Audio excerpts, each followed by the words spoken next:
Fala aí, meus queridos, tudo bem com vocês? Novamente aqui com mais um Relembra Central. Isso mesmo. E aí, como a Netflix oficializou uma série live action de Scooby-Doo, a gente vai relembrar um pouquinho dos dois filmes clássicos que teve lá em 2002 e 2004, Scooby-Doo e depois Scooby-Doo Monstros à Solta. E o diretor, o nosso querido James Gunn, que teve essa ideia e várias outras que deveria ter continuado essa série. Exatamente, e aqui a gente vai relembrar um pouco, mas antes disso, a gente pede para vocês se inscreverem no canal, dar o seu like e ativar o sininho também para você não perder nenhuma novidade que a gente traz aqui no Central, tanto vídeo quanto as lives também semanais que a gente traz aqui. E aí, meu cara, pra começar a história, o que acontece? A Warner tinha lançado um live action de Flintstones, lá em 94 e 2000, e surgiu a ideia de fazer um live action de Scooby-Doo. Então eles contrataram o James Gunn como roteirista, que depois vai se tornar, né, um cara que faz Guardiões da Galáxia, agora que comanda o universo da DC. Mas antes na carreira ele fazia filmes pequenos e normalmente de terror, então por isso que eles foram atrás do James Gunn também. Exato. E aí nesse primeiro momento como roteirista e um cara chamado Raja Gosnell como diretor. E eles fizeram o primeiro filme, aí o diretor ele queria o quê? Primeiro pro papel, ele queria um casal pra ser a Daphne e o Fred.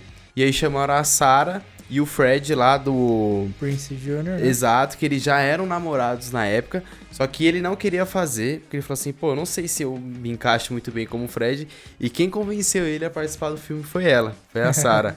Então aí eles contrataram os dois, e pro papel de Velma, a Winona Ryder chegou a ser cotada, só que aí o papel não ficou com ela. Winona Ryder, pra quem não conhece, fez Beetlejuice lá atrás. Isso. Esteve agora em Stranger Things.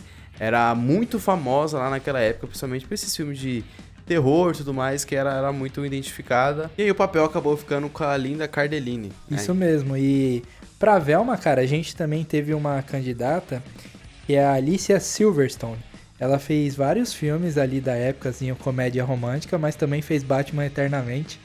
E, de verdade, olhando hoje, eu vejo que não ia combinar nada. Então, acho que ficou muito bem com a Linda. Ficou legal. E, assim, teve até a Christina Rice, Sim. que é a Wandinha original. A Sim. Wandinha lá da série original. E só um adendo que você não falou do Fred, o nosso querido Paul Walker foi cotado pra viver o Fred também ali no live action do Scooby-Doo. Isso seria muito engraçado. Imagina ele na frente da máquina de mistério. Vixe, é o Fred. Ia ser engraçado, mano. E aí, né, como todo mundo sabe, o Scooby-Doo era inteiramente CGI, e aí na época eles colocavam um boneco pra saber onde o cachorro ia ficar. O Fred não gostava de usar a gravata e a Sarah não gostava de usar a bota da Daphne, falava que atrapalhava muito, né? E aí o primeiro filme, o que é o primeiro filme? Eles já é apresentado que eles já trabalhavam junto, né? Então não foi uma origem, eles já trabalhavam junto. E aí eles vão para um parque de diversão, né? Lá do Sr. Mondavarius, falando que as pessoas estão saindo de lá muito diferente do que entrou, as pessoas entravam lá tudo animado, só que um parque de diversão e quando saía tipo como se fossem uns robôs. E aí chamaram eles para ver o que acontecia lá dentro dessa ilha. Só que o que é mais curioso aqui é que, assim, Scooby-Doo originalmente foi feito para ser para 18 anos. Isso. E aí, a Warner falou assim, não vai funcionar 18 anos. Eles tiraram uma cena, ficou uma classificação indicativa para 13 anos. A Warner falou assim, não, gente, não dá, Scooby-Doo, não tem como você colocar uma... Tem que ter criança vendo o filme. Tem que ser exatamente, tem que ser pra criança. Então eles mudaram algumas partes do filme e aí foi livre para todos os públicos. Só que mesmo assim, você percebe que ainda tem algumas coisas no filme que remetem a essa primeira versão que era mais pra adultos, do Salsicha, uma alusão a sobre maconha, drogas ali, essas né? coisas, né? A parte do ritual. Isso, a gente vê que, por exemplo, o filme era pra ter sido muito mais pesado do que foi. Tinha vários rituais sendo comentados ali. A cena que eles estão dentro do castelo parecia que ia ser algo bem mais sombrio do que foi. E, cara, teve cena cortada da Velma no chuveiro com um monte de mulher. era pra ela ter sido uma personagem LGBT, eles tiraram isso também, porque entendiam que na época não fazia sentido. Ia ter uma cena de um beijo, né? Entre a Isso. Velma e a Daphne. Principalmente nessas trocas de corpos, assim, ia ter uma cena de um beijo. Só que eles tiraram, né? Na época, pra diminuir a... Classificação, porque na época também isso daí não era tão, digamos assim, relevante pra eles ter uma pauta puxada como é hoje. Sim. Hoje eu acho que eles manteriam isso daí. Só que aí eu não sei se o filme continuaria sendo pra crianças, né? O filme traz a presença do Scooby-Doo, que eu acho muito engraçado, É né? muito aleatório. É muito engraçado o Scooby-Doo, e aí ele era o vilão principal por trás, tipo, ele que tava causando tudo, fez um acordo com o pessoal lá da ilha, que eram monstros, você vê até a presença de monstros, né? Tipo... Que era pra pegar a alma de todo mundo, então, é muito louco. É bizarro, e aí eles conseguem resolver o mistério. Esse eu gostei desse filme, só que eu acho o 2 melhor, confesso. Eu gostei desse filme, eu também acho o 2 melhor, mas eu não sei porque eu acho que esse primeiro parece que tem mais a essência da zoeira ali do Scooby-Doo. Só que nenhum desses filmes foram tipo, é um cara vestido de alguma coisa. Todos eles tinham realmente uma magia, alguma coisa por trás. Era um monstro, né? É muito louco isso daí. Tipo, monstro gigante e tal. Sim. Porque normalmente, assim, pelo menos nas animações, eram pessoas por trás, né? Não era sempre tipo magia, pessoas. né? Sempre alguém atrás da cortina, mas nesse não. Era sempre magia. Só que aí o que acontece, meu caro? Esse filme, ele foi muito criticado na época. Hoje a gente sabe que ele envelheceu muito bem. Ele foi muito criticado. Teve uma boa arrecadação na bilheteria. Mas as críticas negativas, mas mesmo assim a Warner insistiu em fazer o segundo. Foi Scooby-Doo, Monstros à Solta, que pra mim é um dos meus filmes assim, de infância favoritos. Que aqui era mais diferente, aqui já foi na cidade, conta a história, como se fosse a carreira deles colocada em xeque, né? Tipo, o declínio mesmo da Monstros S.A. E falando, pô, eles já não são mais os mesmos. E aí, como que o vilão era a mulher lá do canal de TV, que na verdade não era uma mulher, mas... Enfim, fazia várias reportagens do Fred, cortava algumas coisas da entrevista, pra, tipo, queimar a imagem deles assim. Sim. E aí aqui, eu acho que o ponto que tem diferente é que o Salsicha e o Scooby-Doo, eles são mais protagonistas do que foram no primeiro filme.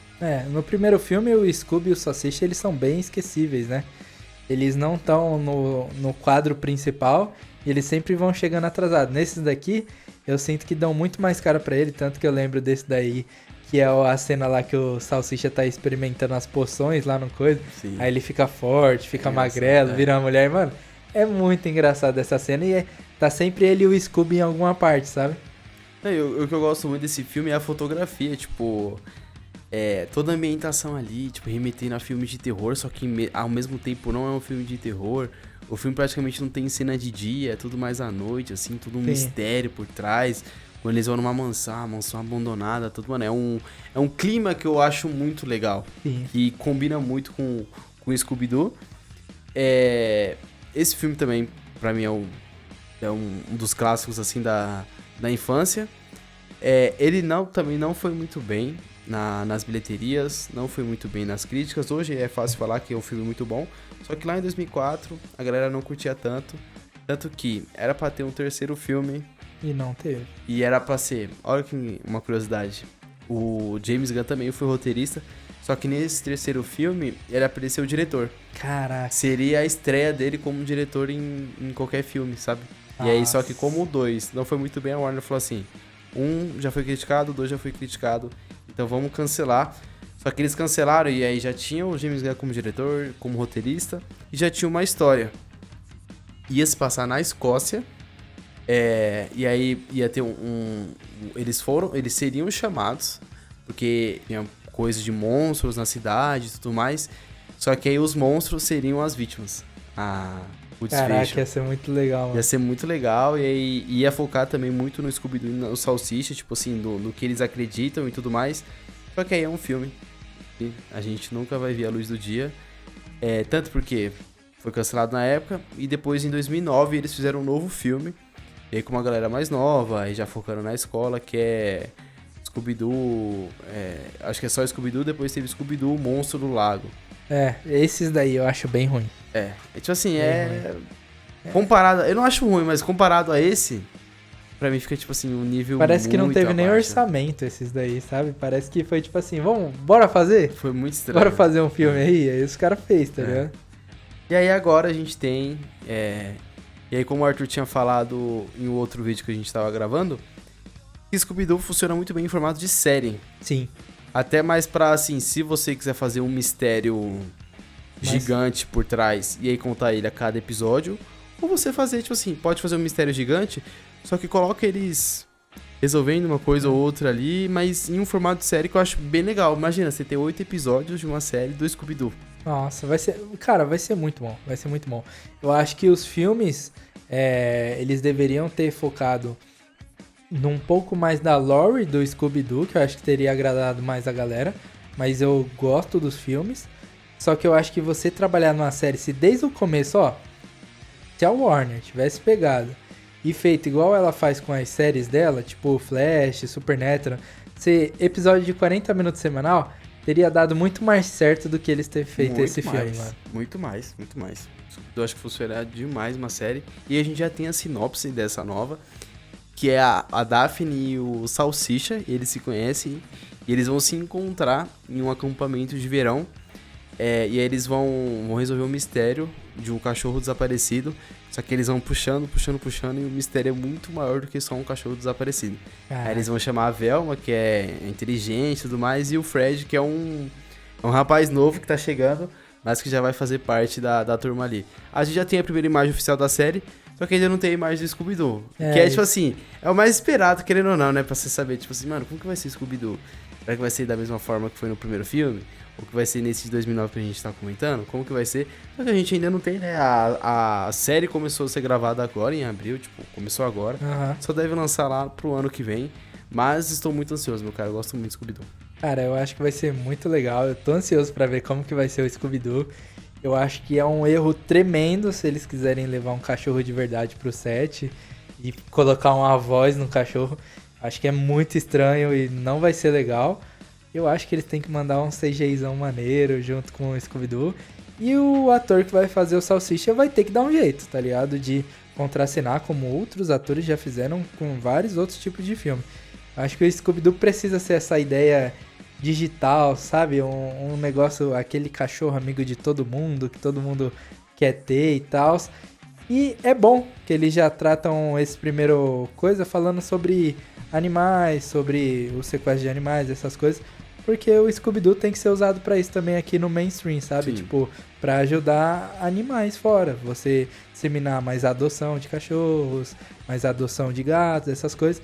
Eu acho que a série vai acertar muito, mano. Eu tô muito ansioso pra essa série. Sim, esse foi mais um episódio de Relembra Central, falando de Scooby-Doo, que é a gente relembrando os filmes lá atrás, mas também falando um pouco dessa nova adaptação que vai chegar, já que o assunto tá em alta, né? Scooby-Doo Sim. aí, o assunto tá em alta.